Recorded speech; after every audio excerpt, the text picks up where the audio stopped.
Okay, everybody. This is going to be the second lecture on the bureaucracy, following up what I posted last time. Let me start off and hope say I hope everybody is doing well. I hope all your families are doing well. Hope everybody feels good and is safe. And again, if you have any questions or comments or concerns, feel free to email me. If you want, you can leave your phone number and I can give you a call, so we don't have to do an email exchange. And then at the end of the lecture, if you have any questions, again, please email me. Okay. All right, so let's review what we went over in the bureaucracy lecture number 1. Remember, we talked about what is the bureaucracy and how do people actually get into the bureaucracy. And we looked at the spoils system, also known as patronage, and how that was replaced because of the Pendleton Act, which people got into the bureaucracy based off merit. And people had to test in. But remember the top level appointments of the bureaucracy, so all the secretaries of the major departments and all the people that work in the White House, those are still through political ideology, especially in the White House. Those are key patronage appointments. The people that work in the upper levels of the cabinets are qualified to do so.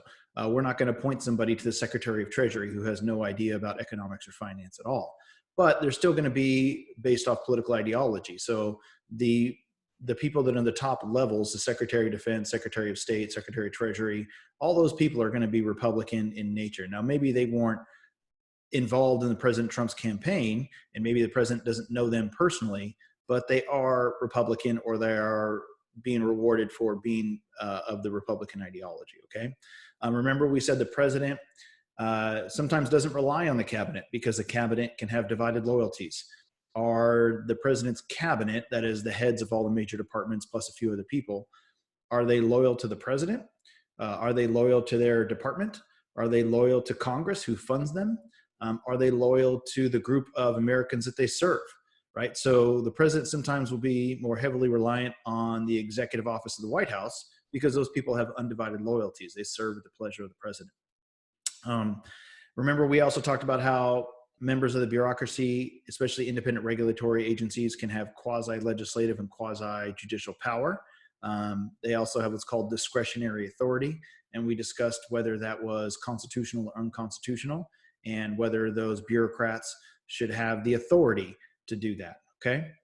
So I am going to now move on to the second part, and we're going to talk about controlling the bureaucracy.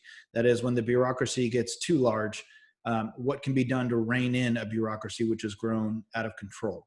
So I'm going to put up the PowerPoint. We're going to look at some cartoons, and we'll look at some of the notes. Again, I don't like this format. I wish I was talking to you live. I would even be more in favor of doing this if we were all sharing a screen together and we could post comments, talk to each other. That would be more preferable, but I'm doing what I can with the parameters that have been put in place. So here we go. Let me share my screen with you now.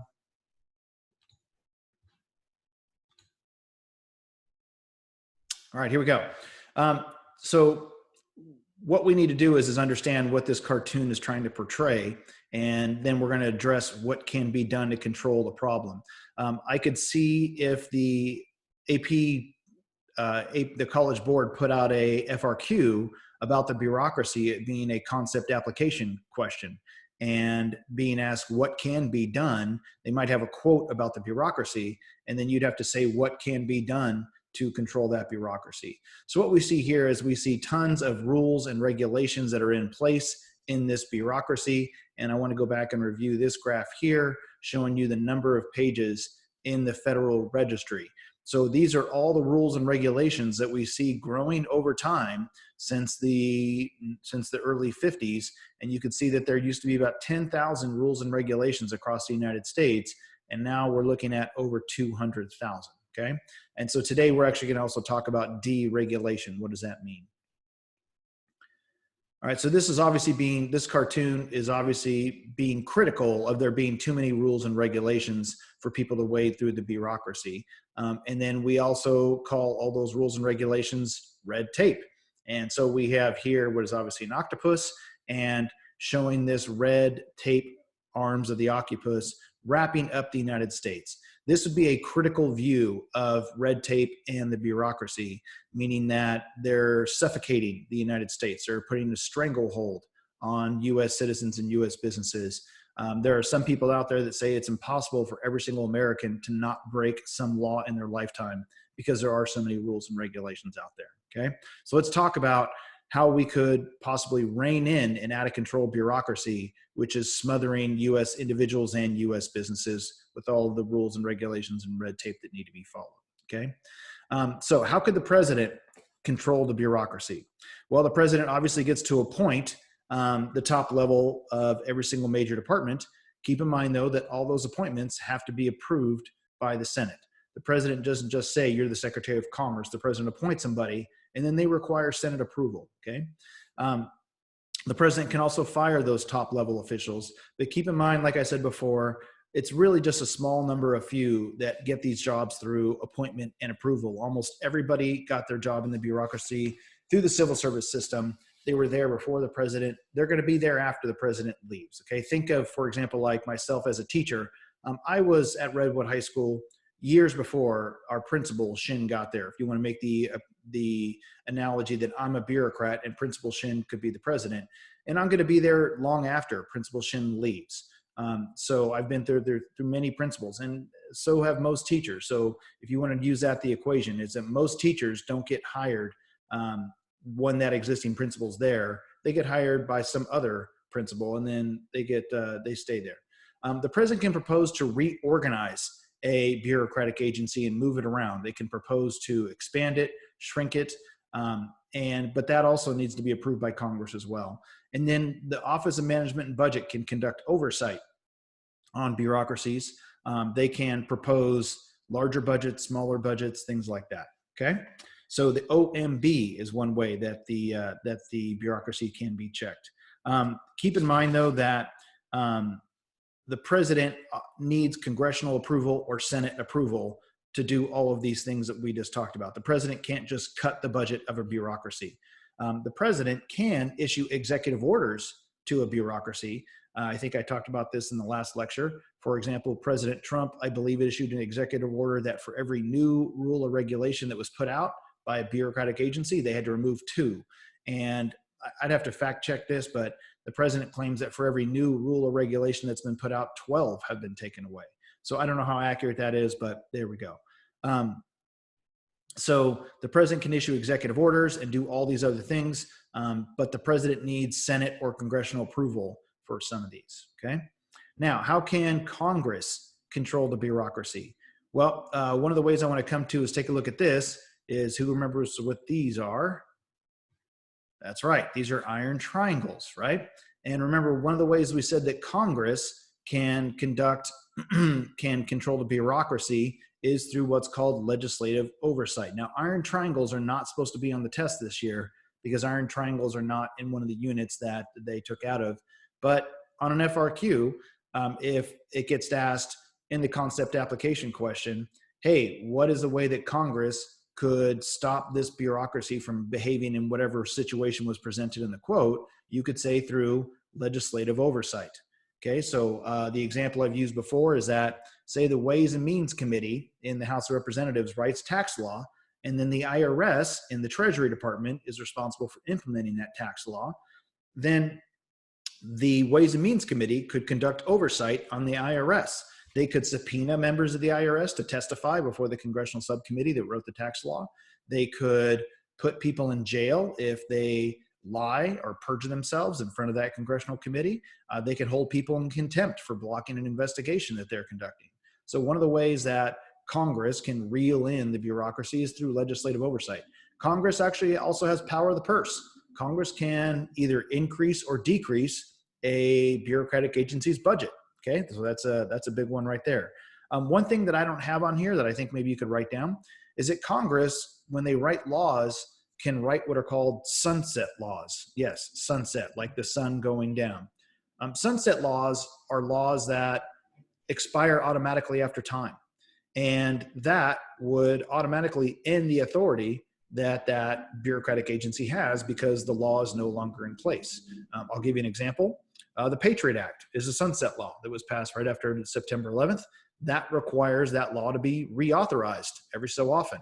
The new tax law that was passed by President Trump's administration, that's a sunset law.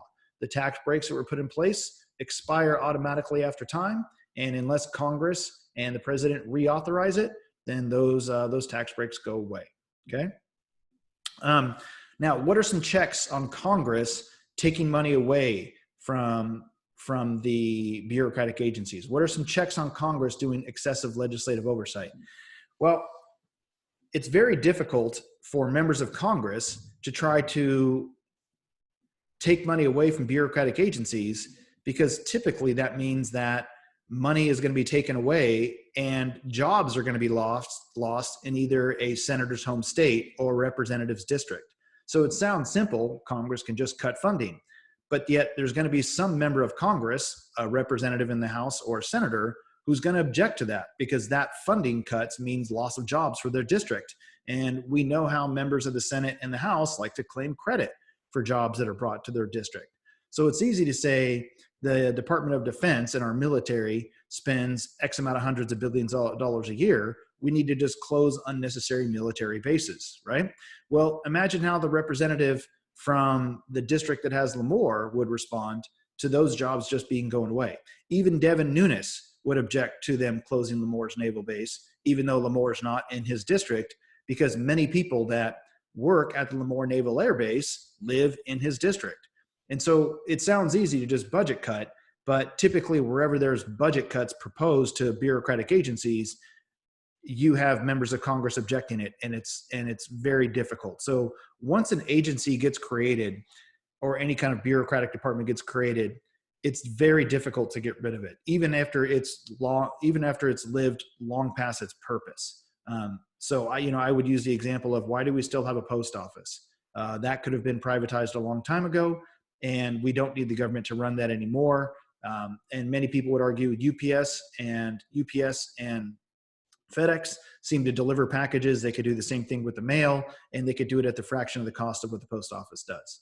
So, but eliminating post offices would cause members of Congress to lose those government jobs, and such as. It's very difficult to do. Okay. So now, how can interest groups influence bureaucracies? Well, the number one way they do it is by lobbying those bureaucracies. Again, coming back to iron triangles, interest groups will lobby the bureaucratic agencies to implement the law or the rule and the regulation in which would be to their benefit. Okay. And remember this idea, the revolving door. Think to yourself, what's the revolving door? That's correct, students. Way to go. That means where people move in and move out of the bureaucratic agency, and then go to the private sector, and then go back from the private sector into the bureaucratic agency. And so that is a way that interest groups can try to influence those as well. Okay. All right. So I'm going to come back to this in a little bit.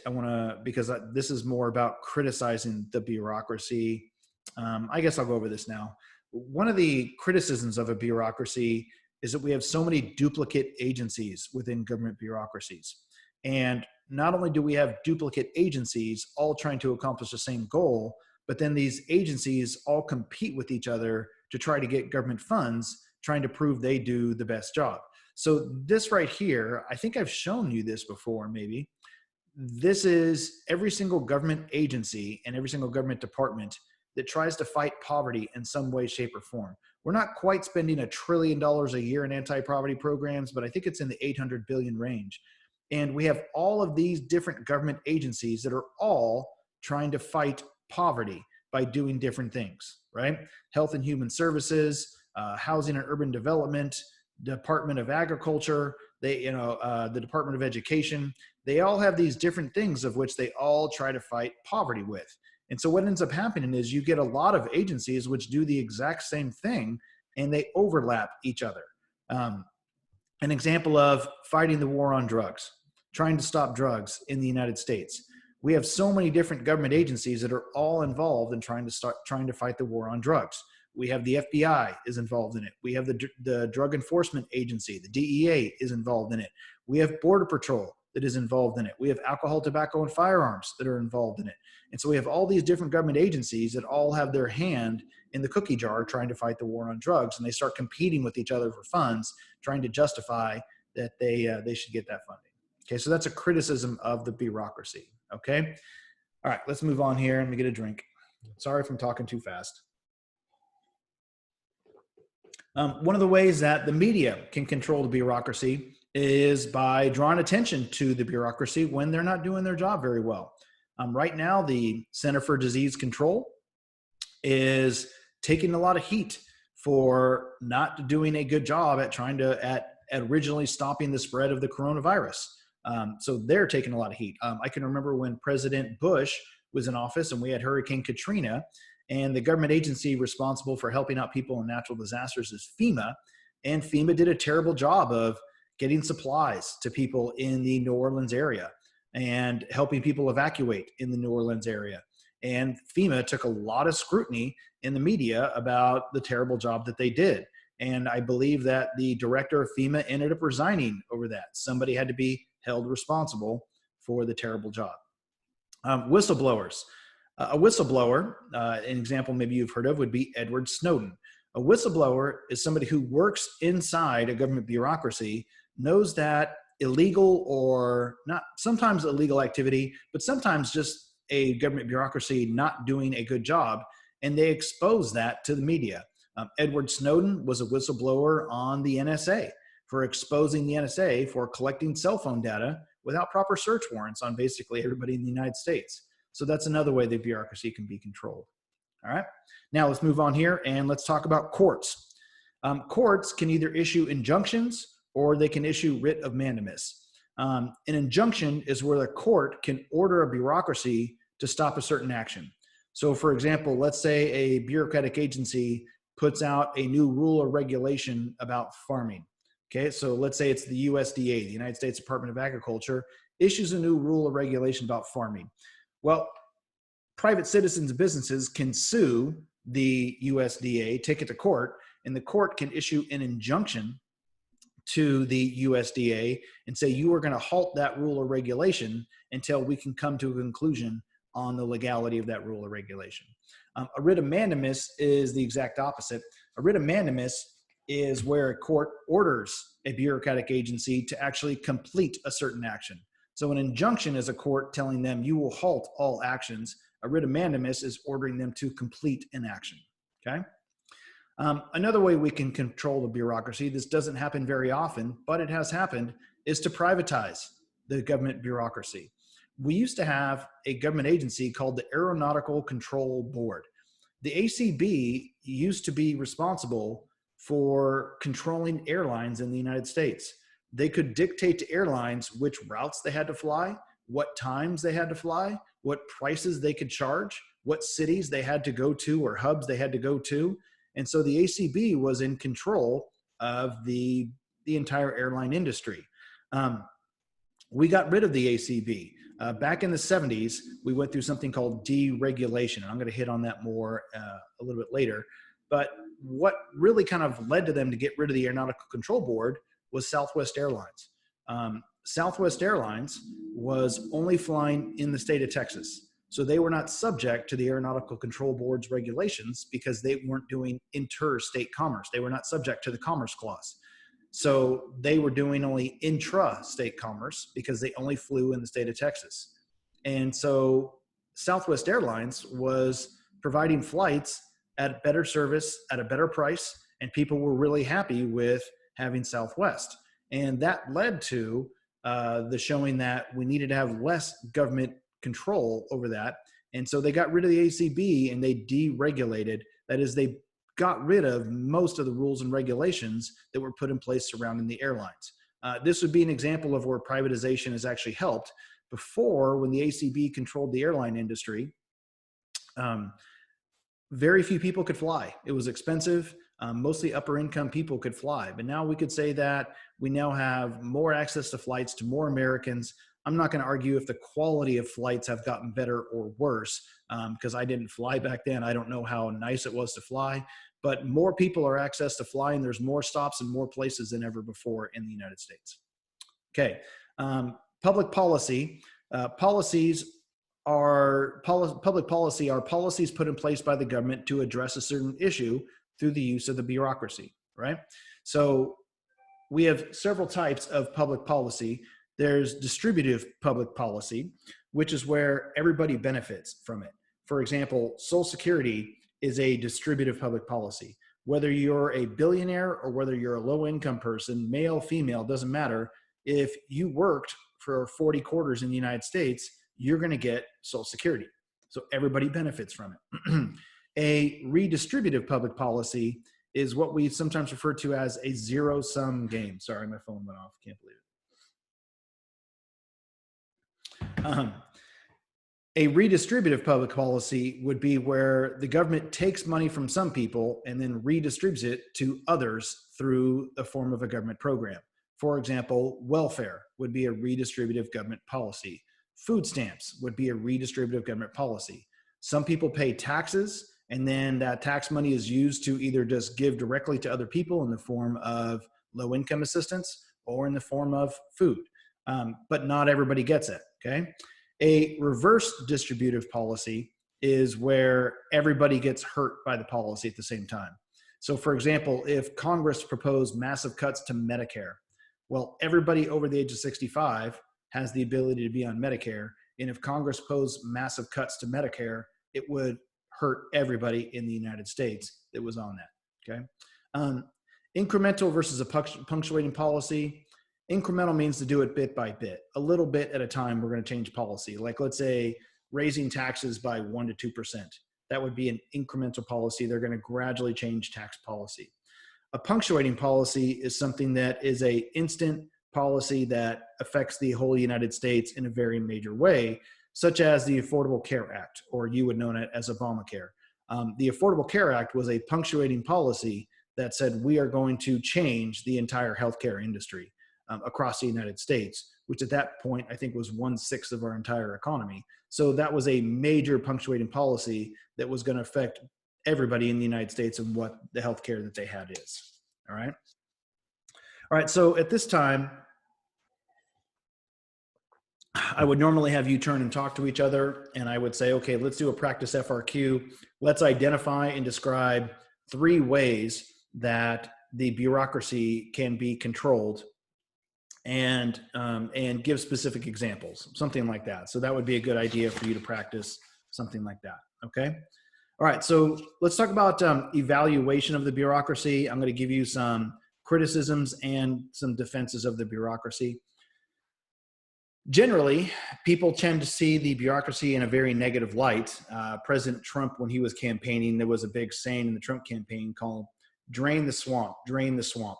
And they were referring to all the people that work in the bureaucracy, meaning that the people that were supporting President Trump were saying, shrink the size of the federal government, shrink the size of the bureaucracy. That's drain the swamp, because people tend to have a pretty negative view of the bureaucracy. However, when people have a daily interaction with people in the bureaucracy, it tends to be pretty positive. Now, like, for example, if any of you have ever gone to the national parks, I go to the national parks all the time. I go up to Sequoia, Kings Canyon, and I have a very good interaction with almost all the people that work within the national park system, right? I have a very positive interaction with people like that.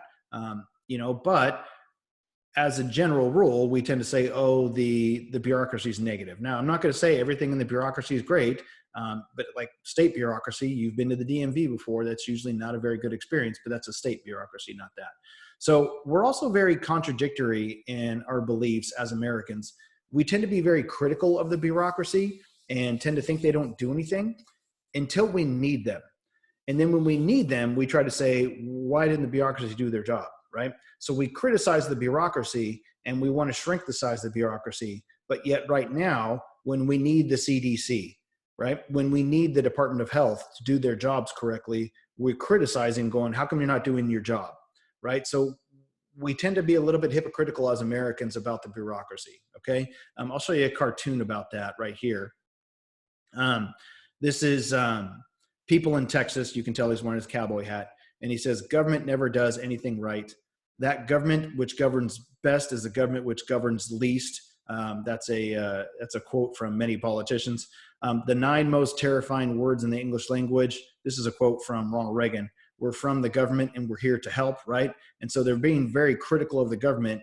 And then all of a sudden a hurricane hits Texas a few years ago, and here comes FEMA to the rescue. And they go, look, God heard our prayers, praise the Lord.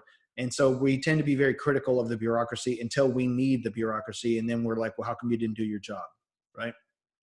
Okay, criticisms of the bureaucracy continued. Red tape, too many rules, too many regulations, making it difficult for an individual to do business, a company to do business, and just lots of blocks in place, okay?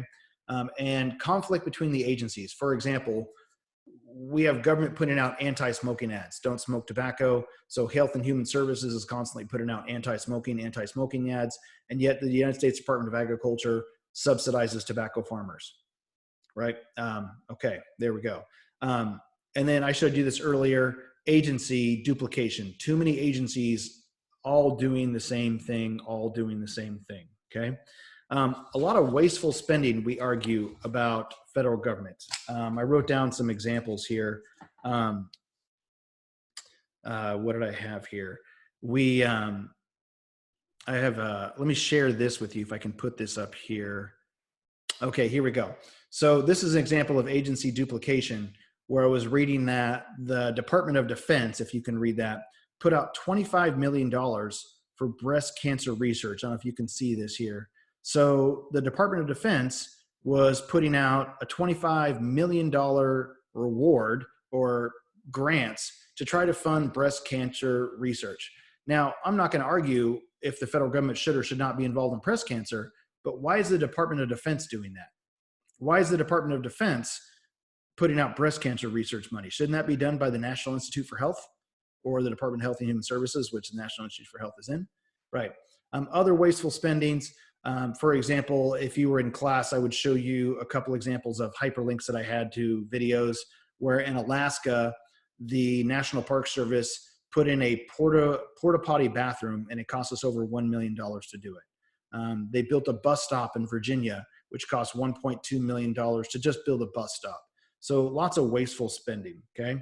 And yeah, there is fraud and things like this. I read an example where there were thousands and thousands of people that created fake Obamacare accounts that didn't even exist, and they were actually getting subsidies from the Health and Human Services Department for healthcare for people that actually didn't exist, okay?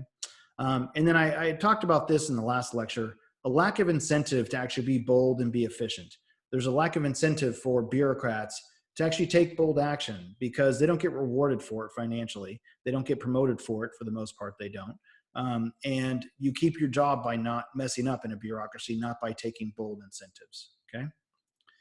All right, so in defense of bureaucracy, to correct red tape would mean we would have to pass more rules and regulations. So in order for us to get rid of rules and regulations, we would have to pass more rules and regulations, okay? And in defense of bureaucracy, the red tape is there to make sure that everybody gets treated fair and impartially. The red tape is there to make sure or to try to prevent bureaucrats from doing favors for people, okay? The argument against this is say, well, we get lobbyists which help bureaucracies write rules and regulations in favor of their business, okay? One of the arguments against all the rules and regulations is that they help large businesses and hurt small businesses. Large businesses can put rules and regulations in place which make it very difficult for small businesses to compete, okay? So there we go. And so again, the public is inconsistent. And then compared to most other countries, our bureaucracy actually does actually operate relatively efficiency to compared to most other countries. There are some other countries that have way more efficient bureaucracies than we do. For example, Singapore has a very efficient bureaucracy. Germany has a pretty efficient bureaucracy compared to ours as well, okay? All right, so we're going on to this. All right, let's get to deregulation, and then this will be the end of the lecture here. So hold on, gotta take a drink of water. Okay, so what is deregulation? Deregulation is cutting back on government regulations in an industry or totally getting rid of government agencies that have regulations in an industry. So I gave an example of the airline industry and doing deregulation. Since that's happened, we could definitely say that it is cheaper to fly and that we have more access to flights among Americans. And an argument in favor of that, somebody who would argue against deregulation is saying, well, how are we going to make sure that airlines are safe? How are we going to make sure that airlines are following proper safety rules and regulations to not make their airlines unsafe, to not make the customers who fly their airlines unsafe? Because many regulations are passed in the name of protecting public safety. The argument in favor of deregulation is to say, who has a greater incentive to keep the plane flying, the airline or the government agency? Somebody in favor of deregulation would say airlines invest hundreds of millions, if not billions of dollars in these planes. If they crash the plane, they've just lost their entire investment.